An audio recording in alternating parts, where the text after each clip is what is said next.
A luta não é entre antissemitas e judeus. A luta é entre antissemitas e qualquer um que acredite em valores de equidade, justiça e liberdade. Essa frase que você acabou de ouvir foi dita pelo ministro das Relações Exteriores de Israel, Yair Lapid, em um discurso em 14 de julho de 2021.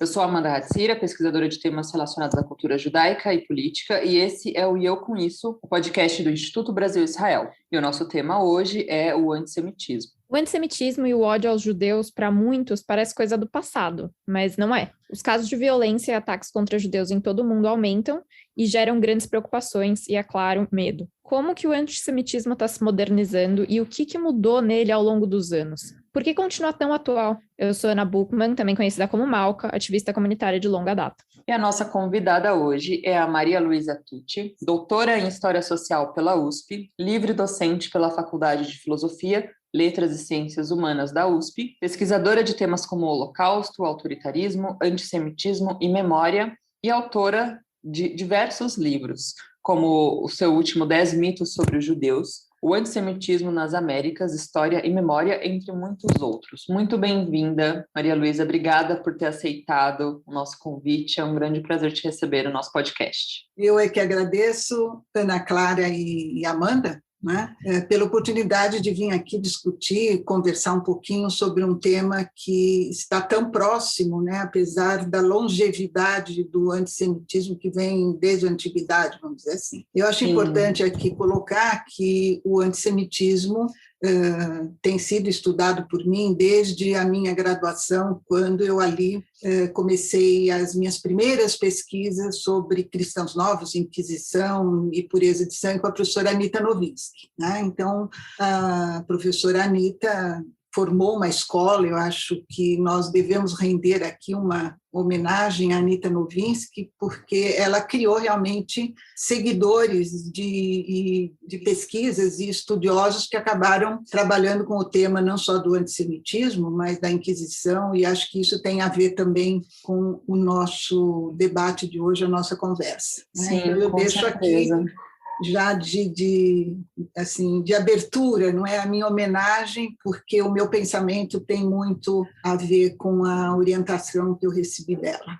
Perfeito. A Malca, ela abriu aqui, dizendo, né, que o antissemitismo, quando a gente pensa, né, parece coisa do passado, mesmo que seja de um passado tão recente, né, quando a gente pensa na história da Shoah, do Holocausto, mas, né, a gente sempre vê ondas e momentos em que o antissemitismo ele dá as caras com mais força e é algo que a gente está observando agora. Como que você define o que é antissemitismo hoje, pensando, né, a gente está em 2021, século XXI, de que forma se manifesta, o que é esse antissemitismo hoje? Bem, em primeiro lugar, eu acho importante enfatizar porque muitas pessoas trabalham, às vezes, ou entendem o antissemitismo como um fenômeno à parte do racismo, né? Não. O antissemitismo é uma forma de racismo. O discurso antissemita ele tem que ser visto como uma construção, né? Uma construção por diferentes grupos. Hoje ele circula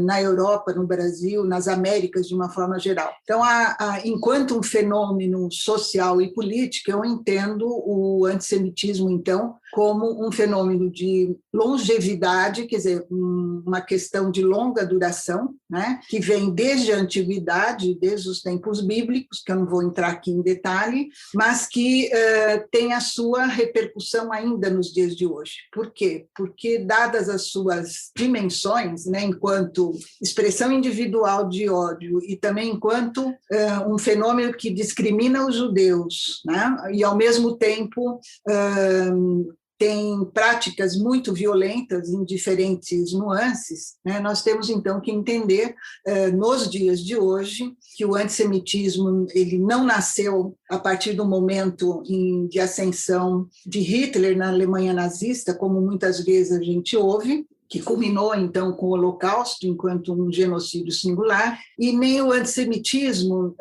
nasceu no século XIX, né? Também confundindo muitas vezes com a palavra antissemitismo, que realmente ela passou a ser usada no século XIX.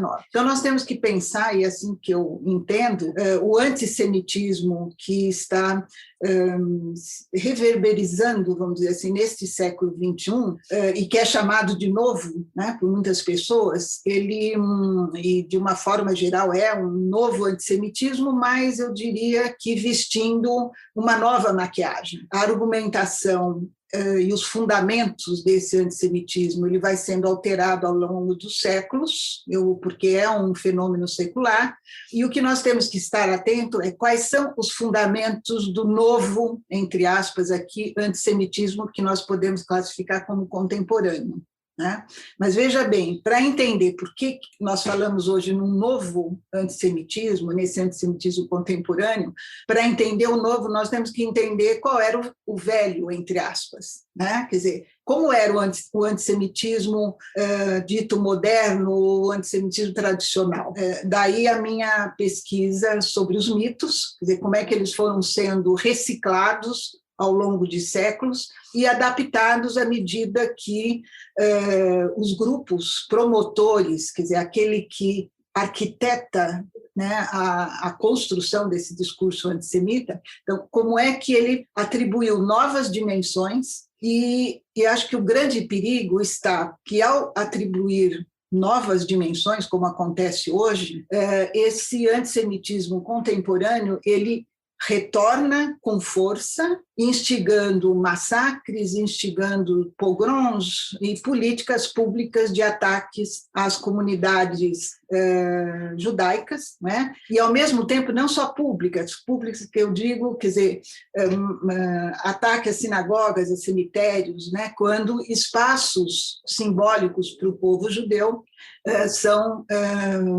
vamos dizer, violentados, né? Então, é nesse sentido que eu coloco como o antissemitismo, né, do ponto de vista da persistência de um discurso. Ele persiste, mas ele vai sendo reformulado de acordo com os interesses de cada grupo. Né? O que nós temos hoje? Nós temos um antissemitismo distinto daquele que foi acionado, por exemplo, pelo Estado alemão, a partir de 1933, né, quando o Estado assumiu um plano de extermínio ao povo judeu. Parte da população, não só alemã, mas dos países ocupados, influenciados por um antissemitismo latente já de muitos séculos nos seus estados e presente nas suas populações, quer dizer, esses países abraçaram aquele antissemitismo dito científico. Né? Então, o que nós temos, veja bem, eu já coloquei aqui o antissemitismo atual, contemporâneo. Nós tivemos um antissemitismo científico que foi endossado pela Alemanha nazista e países colaboracionistas ou países ocupados, porque já existia, já se fazia presente o antissemitismo na Europa. E agora, quando que nasce esse antissemitismo científico? Ele ganha forças exatamente no início do século XIX, quando começaram a surgir as primeiras pesquisas científicas que deram força àquele antissemitismo tradicional. Então, recuando um pouquinho mais, século XV, nós vamos encontrar as raízes do pensamento racista em Portugal e Brasil, e também em Espanha. Né? Com isso, nós vamos entender também como que esse racismo contra negros, judeus, ciganos chegou, então, até o Brasil. Então, eu coloquei, veja bem, do ponto de vista agora didático, se nós pensarmos numa linha de tempo, recuar, né, para poder até diferenciar melhor esse novo antissemitismo. Então, nós temos o antissemitismo da antiguidade, que basicamente foi instigado pela Igreja Católica a partir do século XI, XII, quando nós temos os primeiros mitos, né? O mito do judeu errante, o mito do judeu deicida, e isso vai sendo retomado. Século XV, nós temos o antissemitismo com fundamentação teológica, não é? E não é ainda o racismo do século XIX, e no século XIX o antissemitismo dito moderno, que é o que vai ser endossado depois pela Alemanha nazista. E hoje nós temos o quê? Um antissemitismo contemporâneo, que ganha novas forças e manifestações na França, na Alemanha, na Dinamarca, impulsionado, e aí vem a novidade, principalmente pelo conflito Israel-Palestina. Então nós temos que entender as novidades, entre aspas, desse novo antissemitismo, de uma retomada daqueles dos velhos conceitos estereotipados que já circulavam sobre os judeus e que são hoje somados aos estereótipos que acusam os judeus de ocupação de terras, de apropriação indevida, por exemplo, de um território e massacre ao povo palestino, e eu estou falando isso entre aspas, né, porque são parte desse repertório atual que retoma, vamos dizer, algumas expressões clássicas daquele antijudaísmo cristão. Então, o que nós temos hoje é uma alteração de foco. Alterou o foco, hoje é Israel e os judeus, coisa que não acontecia, porque nem existia mesmo o Estado de Israel, e os repertórios clássicos, típicos daquele antissemitismo moderno, vão sendo reciclados. Os promotores desse novo antissemitismo, né, voltam a considerar os judeus, dependendo dos países onde existem essas grandes comunidades, como um estranho, né? Então, muitas vezes, a comunidade judaica, fechada até mesmo por segurança, ela acaba sendo interpretada como um estranho no ninho daquela nação, vamos dizer assim. É interessante, né, isso, né, professora? Eu vou pegar aqui como um gancho que agora, durante o último embate, né, Israel e Palestina, Israel e Hamas, nos últimos meses, desde que aconteceu, então a gente está falando maio, junho, julho, a gente viu aí um aumento aterrador de ataques antissemitas, até em lugares como nos Estados Unidos, que tem uma colônia muito grande. Sim. E que sempre se sentiu muito segura e muito integrada, né, à sociedade americana. A minha pergunta, então, é aqui. Hoje a gente tem motivo para se preocupar com o antissemitismo pelo mundo, ou são casos isolados que a gente está tratando? Eu acho que qualquer forma de racismo, não apenas de antissemitismo, à medida que qualquer país, qualquer população percebe, ela tem que ser, sim, preocupação não só das autoridades, mas das comunidades atingidas por aquela forma de racismo, né? É muito interessante porque muitas vezes as pessoas interpretam como perigoso apenas aquele racismo que implica em ações de violência física. Muitas vezes uma expressão, uma palavra, né, o que a gente chama hoje, até usa a expressão bullying, né, às vezes as pessoas acham que isso não tem tanta importância, né, enquanto não ocorreu uma violência física. Então, nesse caso, os insultos racistas, por exemplo, e violência até mesmo física contra crianças, que nós temos visto, por exemplo, na Europa, crianças que estão usando kippá, né?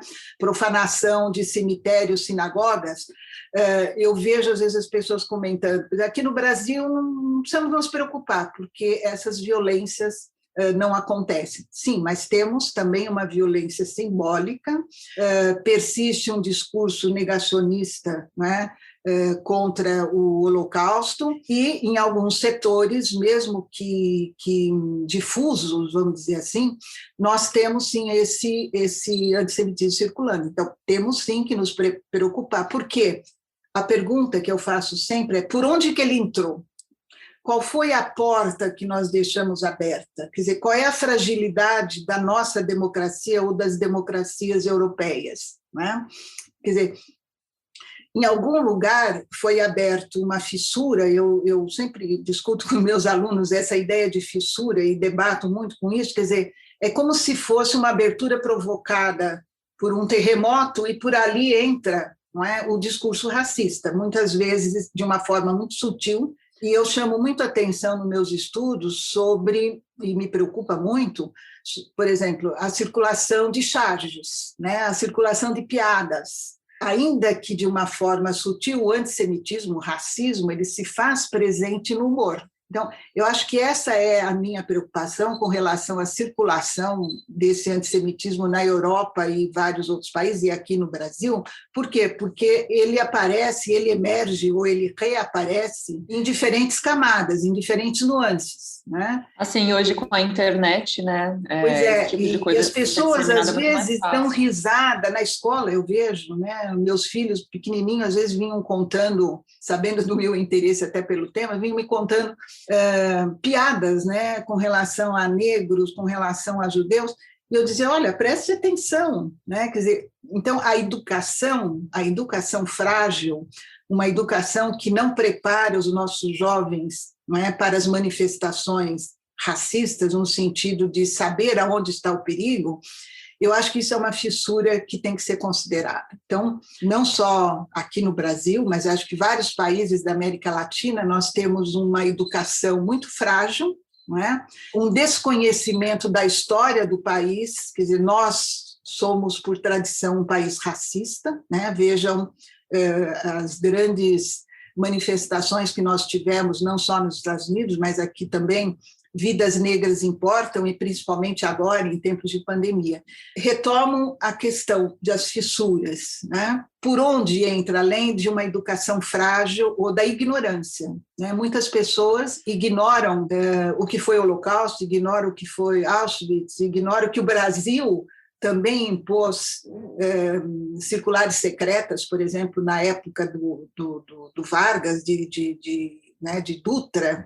Então, esse desconhecimento da história e de uma postura antissemita pelo Brasil também colabora para a circulação, a partir do desconhecimento, da ignorância, para a circulação do antissemitismo, ainda que de uma forma sutil. Então, o discurso antissemita, a gente tem que ter essa consciência, ele tem raízes muito fortes desde a antiguidade, quer dizer, ele persiste enquanto uma mentalidade. Veja bem, quando eu falo em mentalidade, é porque são resquícios difíceis de serem eliminados. É muito difícil você eliminar o antissemitismo totalmente, mas nós temos que criar alternativas de informação.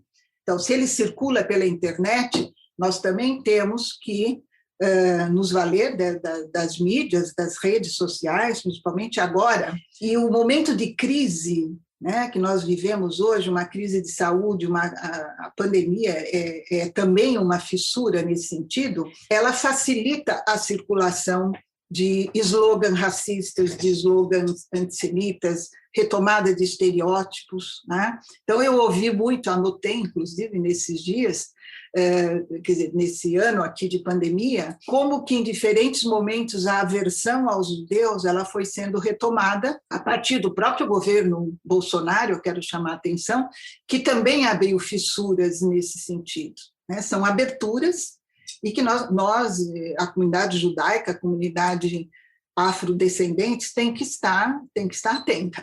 Então, é nesse sentido que eu interpreto esse novo antissemitismo, quer dizer, como que esse conceito foi sendo retomado, os estereótipos, e adaptados às crises, às diferentes crises, não é? Que fragilizaram, em parte, a segurança da comunidade judaica como um todo, né? Sim, e além disso, né, também com toda a apropriação de símbolos judaicos que a gente viu no governo, né, do Bolsonaro, isso também impacta, né, de forma negativa. Os slogans retomados pelos ministros, assim, com referências nazistas. E eu queria, para além disso, que você já comentou um pouco por cima, mas queria que você aprofundasse um pouco a ideia, de quais são as consequências, né, desse antissemitismo contemporâneo, né, no comportamento dos judeus da comunidade judaica, né? Você acha que esse preconceito influencia no quão fechadas e protecionistas são as comunidades judaicas, pensando no Brasil hoje, na América Latina? Sim, lógico. Quer dizer, há uma reação, por quê? Porque, assim, veja bem, a partir do momento em que os principais espaços, eu considero muito a valorização dos espaços simbólicos da cultura judaica e da religião judaica. Eu sou, inclusive, uma das incentivadoras da construção de vários memoriais aqui em São Paulo, inclusive o Memorial da Resistência, que eu participei, o Memorial da Imigração Judaica do Holocausto, na Rua da Graça, e outros, né? Então, eu acredito que isso que eu digo, as manifestações antissemitas crescentes, seja na Europa, nos Estados Unidos, ou em países latino-americanos, como a gente vê também na Argentina, não é?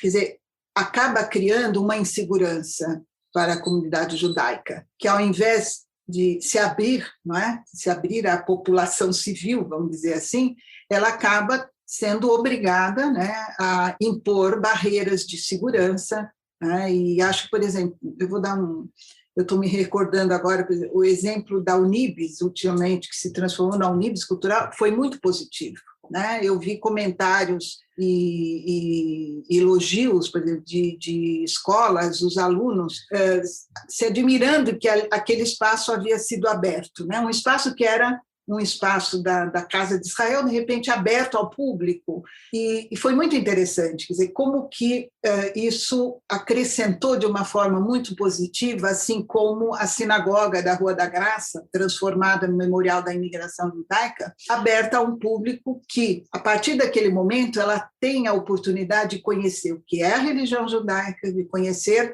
a comunidade judaica como, não digo como um todo, mas fragmentos dessa comunidade, a cultura judaica. Então, é muito importante essa abertura. Mas, ao mesmo tempo, há um duplo perigo, que é, se a comunidade também se expõe, não é? Quer dizer, ela corre o risco de atentados, e esse é o grande medo. Então, o medo, eu trabalho muito essa questão dos medos sociais, ele acaba repercutindo também na comunidade judaica.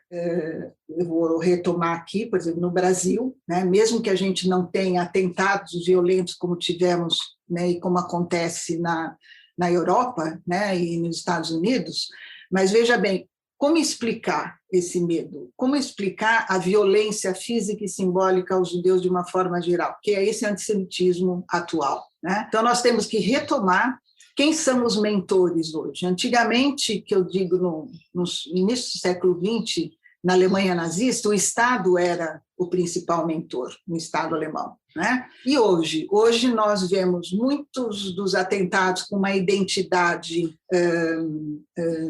islamita, ou seja, muçulmana, né? Sem querer aqui incentivar a judeofobia ou a islamofobia, né? Mas o fato que a Europa globalizada acabou incentivando a criação de um território abstrato, por onde esses antissemitas circulam, em nome de uma crise no Oriente Médio, em nome de uma comunidade muçulmana, em nome, eu estou me lembrando aqui, me recordando dos imigrantes que vêm do norte da África. Quer dizer, então a gente percebe, nesse antissemitismo atual, que ele nasce de uma recomposição das comunidades árabes muçulmanas e também judaica no Oriente Médio. Então, por isso que os conflitos no Oriente Médio são hoje o principal foco, né, das agressões antissemitas. Então, essa comunidade, a comunidade religiosa transnacional, vamos dizer assim, que ela não é mais localizada em um país,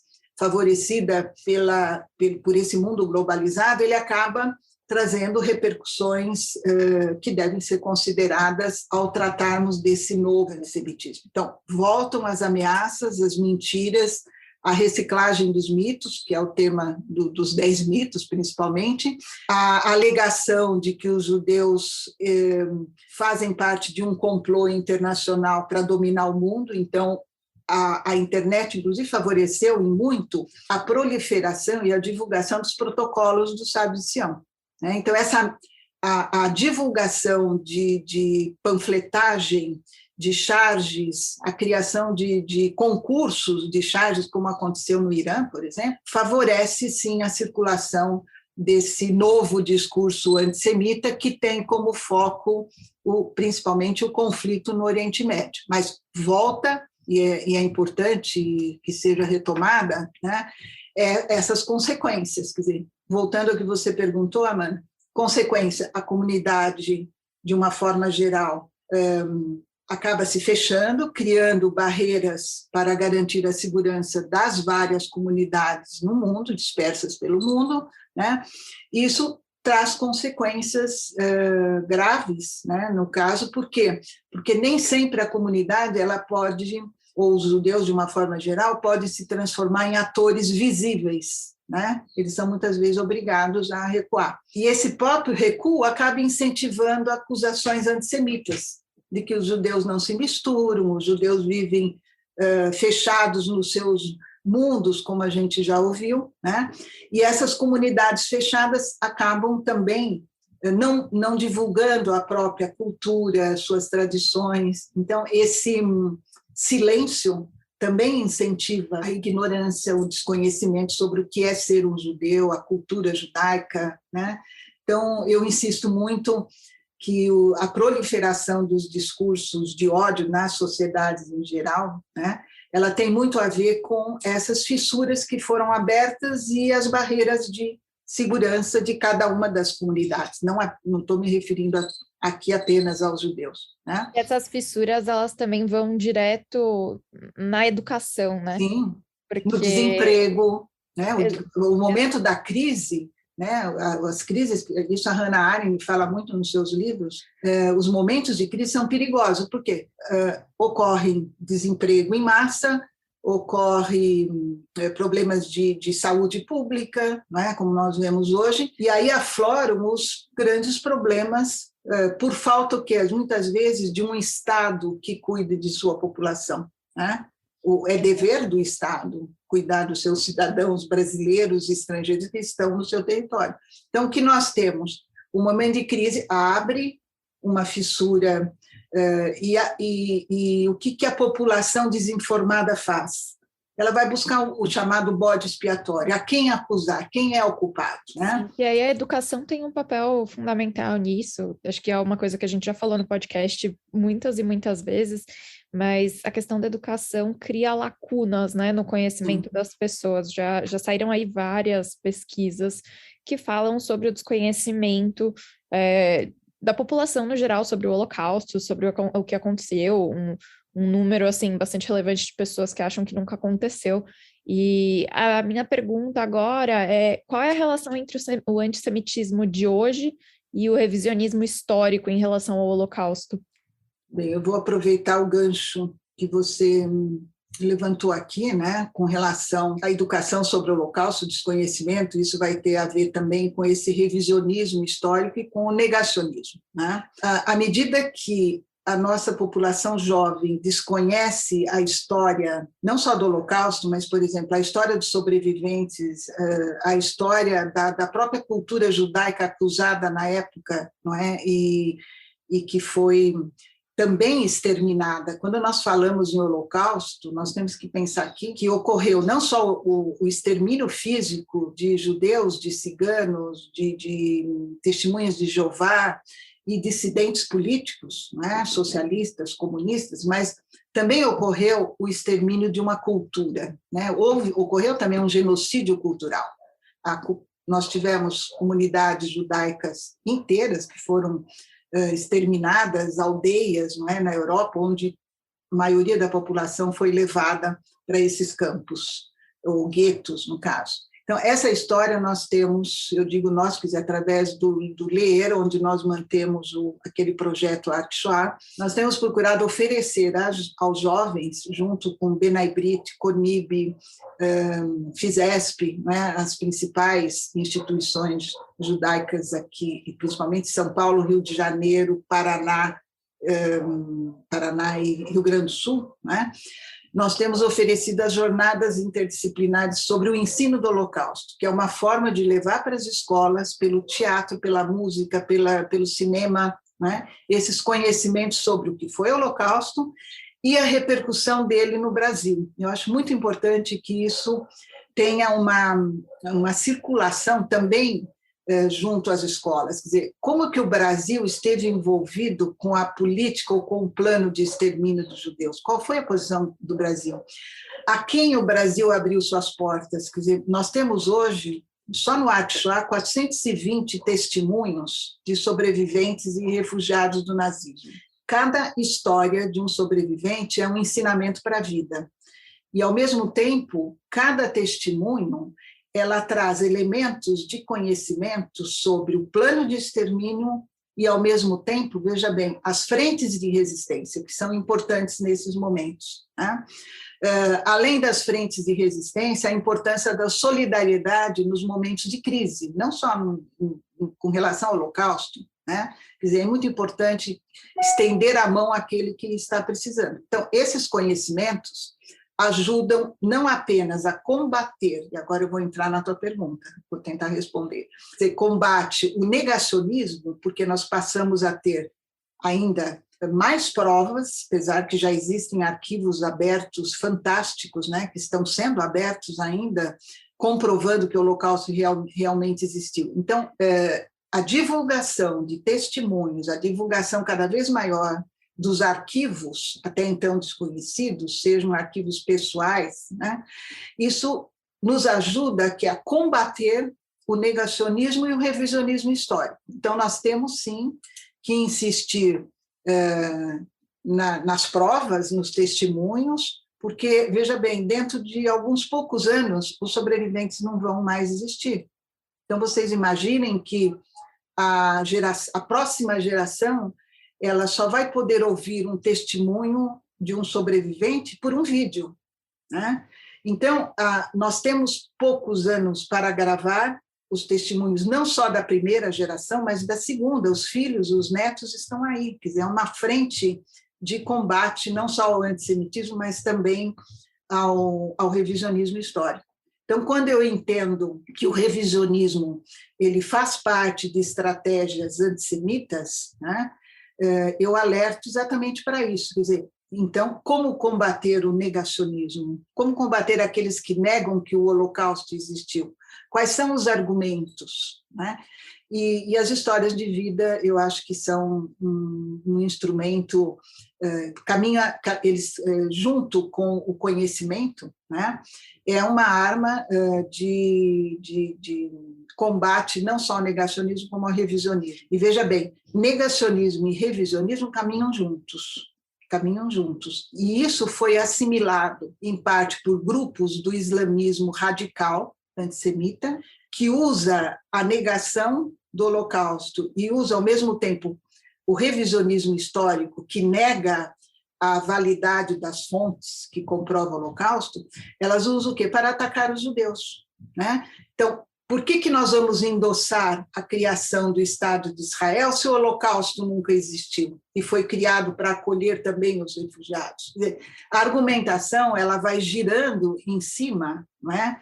Tanto do revisionismo como também do negacionismo. Quer dizer, os argumentos acabam servindo, os argumentos negacionistas, não é? Eles acabam servindo na luta contra o Estado de Israel, porque esse grupo tenta investir por todos os lados. Então, eles apelam, comparam as autoridades e o próprio Estado de Israel, né, com o Holocausto, dizendo, né, e acusando Israel de promover o Holocausto, entre aspas, contra o povo palestino. Muitas vezes, Israel, ou os slogans que são acionados, a estrela de Davi, acusações, por exemplo, eu estou me lembrando agora de uma charge que, aliás, ganhou um dos prêmios no concurso promovido pelo Irã, muitos anos atrás, por exemplo, um judeu bebendo sangue dos palestinos e pisoteando, esmagando o sangue palestino. Foi uma das vamos dizer, condecoradas, não é? e exaltadas. Essas charges estão disponíveis hoje, vocês encontram na internet, mas o que acontece? Muitas vezes ela acaba denunciando a sutileza, não é, dessas acusações contra o povo judeu, mas, ao mesmo tempo, ela incentiva também, pelo lado do islamismo radical, vamos dizer assim, ela acaba oferecendo argumentos para reforçar o antissemitismo contemporâneo. Quer dizer, volta aquela ideia de que os judeus massacram e assassinam crianças, retomando a antiga acusação da Idade Média, né? E soma-se a isso as estratégias de acusação, né, que são acionadas por esses grupos, são pequenos grupos, às vezes, né, que se identificam com a causa palestina. Então, há uma inversão, né, há uma transferência da vitimização com relação aos palestinos, ignorando, ao mesmo tempo, a vitimização provocada pelo Holocausto aos judeus. Então, com isso, o que nós vemos? A manipulação, né, de velhos mitos que são trazidos aqui para a realidade, são aproveitados por essas pessoas que endossam o negacionismo, e isso coloca também uma questão importante, que é a questão do silêncio, né? Muitas pessoas dizem assim, eu prefiro não contar a minha história, eu prefiro... Reconhecemos o trauma de um sobrevivente, lógico, mas a partir do momento que ele narra a sua história, ele soma forças, né, a essa documentação que já existe. Então, é muito importante a pergunta que vocês fizeram, quer dizer, a questão do negacionismo e do revisionismo caminharem juntos, como é que nós podemos, então, acionar uma estratégia de forma a investir contra essas afirmações de que o Holocausto não existiu, ou que o Estado de Israel está provocando um Holocausto.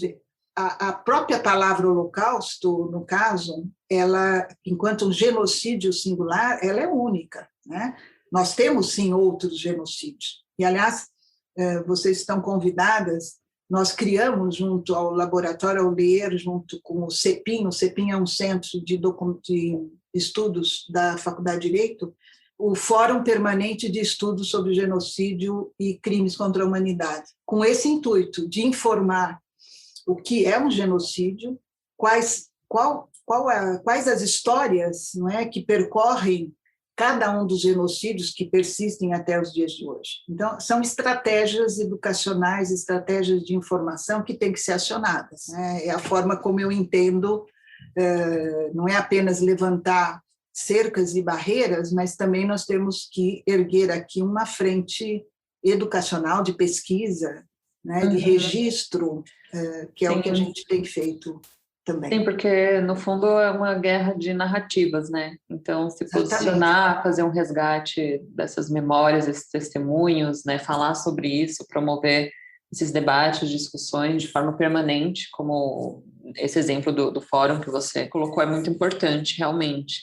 E, bom, caminhando já para o final do nosso episódio, a gente tem uma última pergunta, trazendo um pouco de novo para a situação que a gente acompanha aqui no Brasil.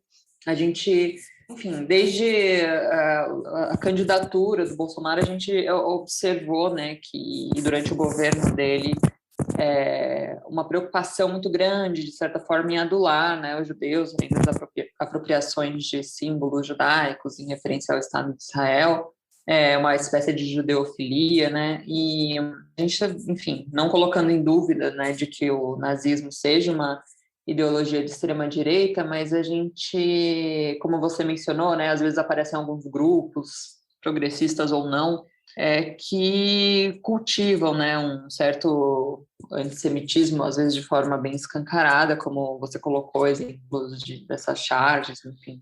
Eu queria que você comentasse, né, como você observa que esses movimentos, tanto de extrema-direita ou movimentos mais progressistas, como eles se retroalimentam nesse movimento né, de antissemitismo, né? Por que o antissemitismo, de que forma ele chega nos dois extremos? Como eles se encontram? Qual é o ponto de intersecção, tanto na extrema-direita quanto em movimentos mais radicais, à esquerda ou mesmo progressistas, hoje no Brasil? Bom, eu acho que nós vamos começar pela sua lembrança né, exatamente da frase do Bolsonaro quando ele classificou o nazismo. Isso foi uma gafe e expressa bem a ignorância dele com relação, né, o nazismo enquanto movimento de extrema-direita e a classificação dele como de extrema-esquerda, né? Então, é mais um exemplo do desconhecimento, né, usando aqui não apenas o Bolsonaro, mas como é que isso acaba fascinando aqueles que estão no poder, né, o abuso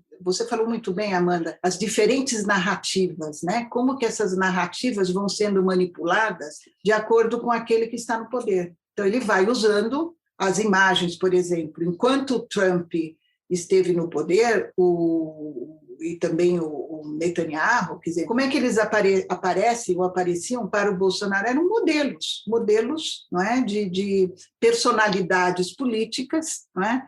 Ao mesmo tempo, a questão do próprio desconhecimento de Bolsonaro da história, não só do Brasil, mas a história do Holocausto, a história do povo judeu, também mostra, não é, como que ele acabou usando isso, esse protagonismo, e eu chamo muito a atenção do populismo, né? Como é que ele recupera essa figura do populista e se coloca diante de pequenos grupos, que hoje ele já, eu acho que está bem desclassificado nesse sentido, né?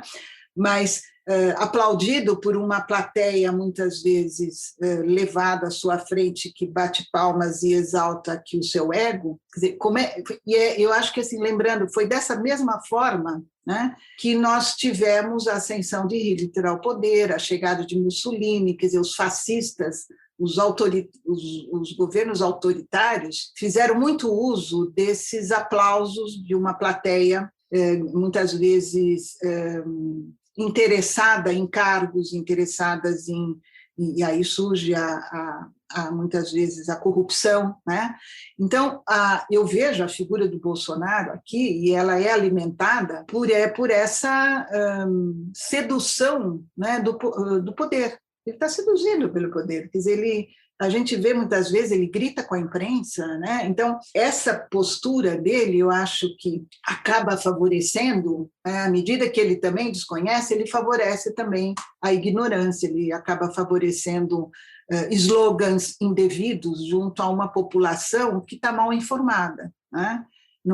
Se você caminhar e percorrer as favelas e a população mais pobre nas grandes capitais, são populações que não têm comida na mesa, né?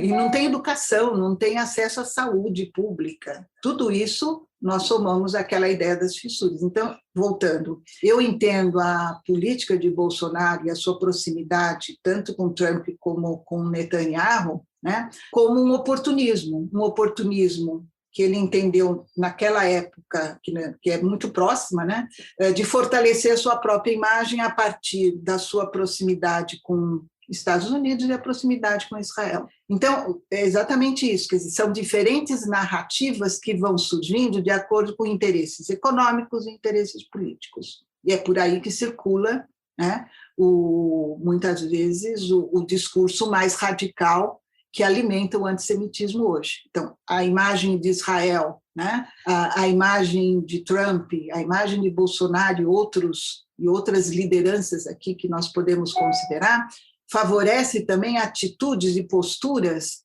de um novo fascismo, vamos dizer assim.